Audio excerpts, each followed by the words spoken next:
In this question, it says which expressions can be rewritten using a commutative property. Justify your choices.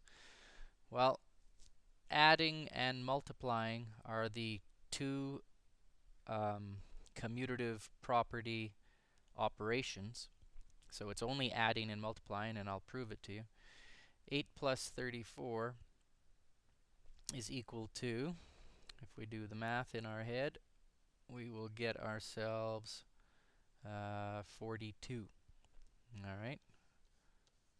So what would happen if I swapped it around? Well, if I went 34 plus 8, that is also equal to 42.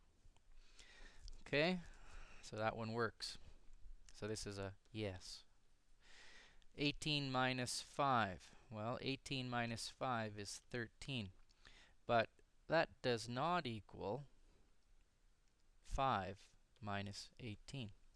5 minus 18 is negative 13. So it doesn't work out. Let's go with the multiplying. Well, we know that, I just told you, multiplication is commutative. You can swap it around. So if you think, what is 6 times 19? Let's just do it right here, real fast. 6 times 19.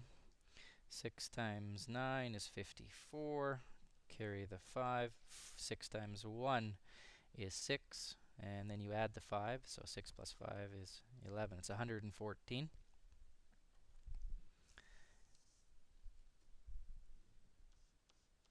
And that is the same thing as if you went 19 times 6. You would get exactly the same answer.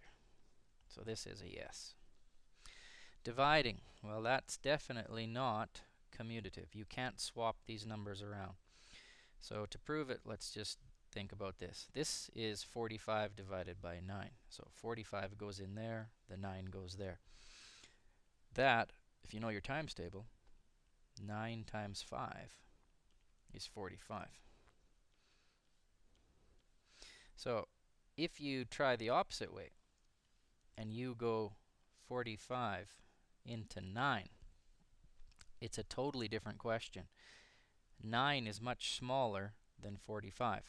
So if you're going to do this and figure out the answer, you've got to remember how to divide this way. So here you're going to get a decimal. You're going to get a 0 because 45 goes into 9 0 times.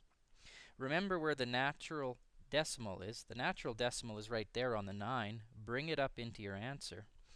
And then you'll have to add a 0 to make this bigger. 90 now. So think of that as 90. So how many 45s go into 90? The answer is 2. 2 times 45 is 90. And you subtract it, you'll have 0 remainder. But your answer is 0.2. So therefore, totally different answer than the other way. 45 divided by 9 is 5, and 9 divided by 45 is 0.2.